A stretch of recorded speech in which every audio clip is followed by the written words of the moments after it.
Assalamualaikum warahmatullahi wabarakatuh. Perkenalkan, nama saya Raini. Saya di sini akan mempresentasikan tentang kehidupan masyarakat pada masa Islam. Apa kalian tahu apa itu kehidupan masyarakat pada masa Islam? Islam masuk dan berkembang di Indonesia awalnya melalui hubungan perdagangan. Hal itu kemudian berkembang melalui perkawinan, pendidikan, politik, dan kebudayaan. Setelah berkembang, agama Islam kemudian memberikan pengaruh terhadap pola hidup masyarakat Indonesia. Pada abad ke-13 Masehi, mulai berdiri kerajaan-kerajaan Islam di Indonesia. Kerajaan-kerajaan tersebut lahir sebagai suatu kekuatan politik, ekonomi, dan budaya yang baru setelah berakhirnya masa kerajaan Hindu Buddha Indonesia. Bagaimana berkembangnya masyarakat Indonesia pada masa Islam? Mari kita pelajari bersama di bawah ini. Masuknya Islam di Indonesia. Sejarah mencatat bahwa kaum pedagang memegang peranan penting dalam persebaran agama dan kebudayaan Islam. Letak Indonesia yang strategis menyebabkan timbulnya bandar-bandar perdagangan yang turun membantu mempercepat persebaran itu. Kaum pedagang mengandalkan agama dan budaya Islam kepada para pedagang lain maupun kepada penduduk setempat. Maka mulailah ada penduduk Indonesia yang memeluk agama Islam. Lama-kelamaan penganut agama Islam semakin bertambah, bahkan kemudian berkembang berkampungan pada pedagang Islam di daerah pesisir.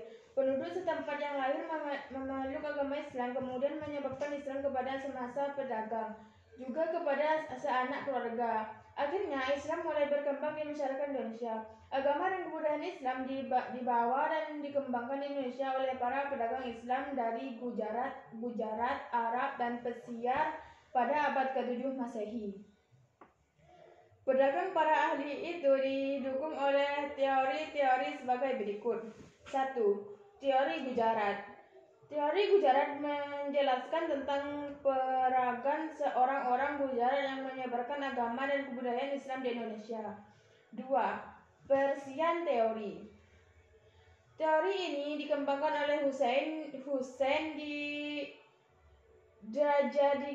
Rajaningrat. Ini menjelaskan tentang kesamaan kebudayaan dan berkembang di masyarakat Indonesia dan kebudayaan yang berkembang di pesisir. 3. Teori Makkah.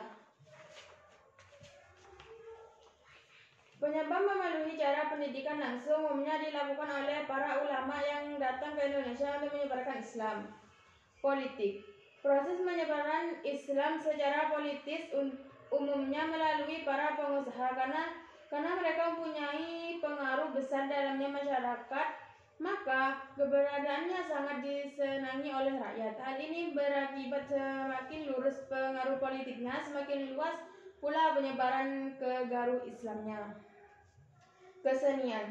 Penyebaran Islam melalui cara kebudayaan dilakukan oleh para tokoh dan seniman dengan menyisipkan ajaran dan nilai-nilai Islam dalam setiap pertunjukan kesenian.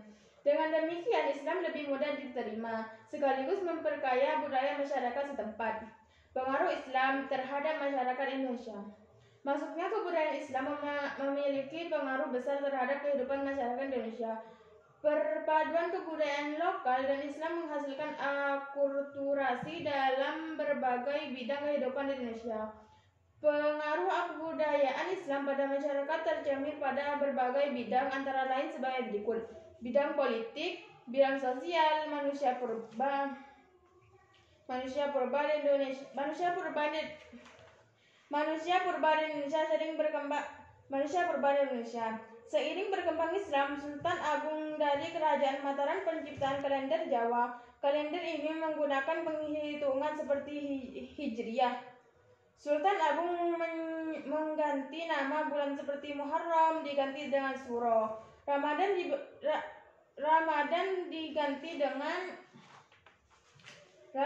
dengan teori ini menjelaskan tentang peragaman orang-orang Arab dan penyebaran agama dan kebudayaan Islam di Indonesia.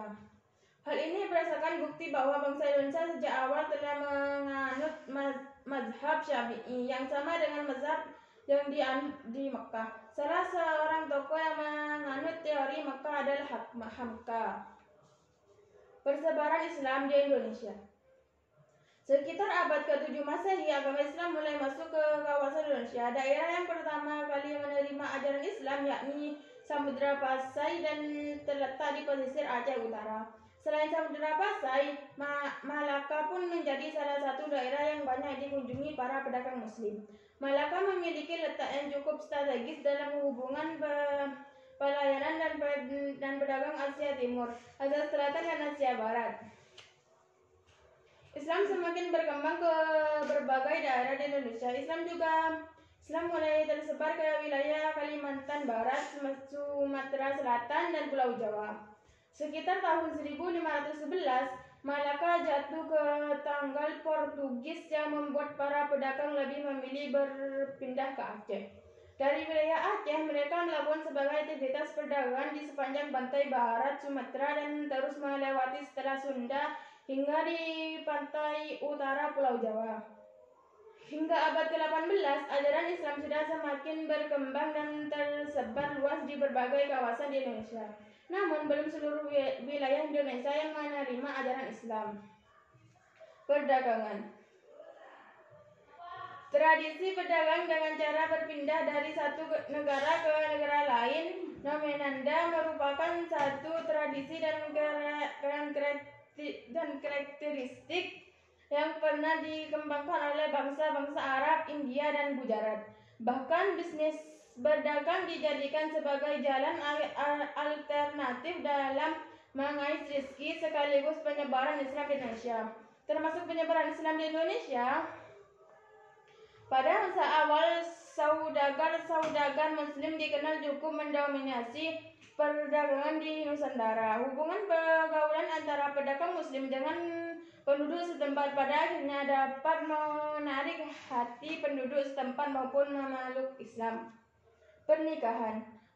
Para pedagang Islam umumnya merupakan orang-orang kaya dan terpandang dengan kebudayaan bahasa yang satu dan jujur.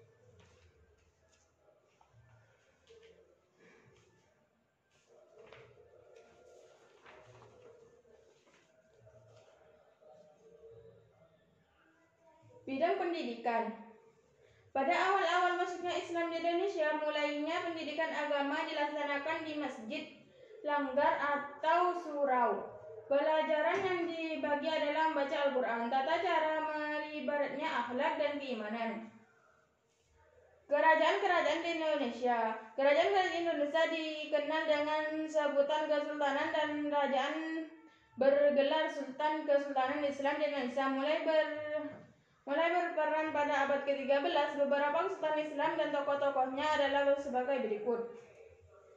Samudra Kesultanan Pasir, Kesultanan Aceh Darussalam, Kesultanan Demak, Kesultanan Pajang, Kesultanan Mataram Islam, Kesultanan Banten, Kesultanan Cirebon, Kesultanan Gorontalo, Kesultanan Ternate, dan Kesultanan Banjar. Peninggalan sejarah mahasiswa Islam di Indonesia adalah masjid, keraton, makam, seni rupa, seni sastra. Salah satu bentuk peninggalan sejarah bercorak Islam adalah seni sastra. Contoh seni sastra yakni hikayat, babat, suluk, syair. Baik, cukup sekian presentasi dari saya. Wassalamualaikum warahmatullahi wabarakatuh.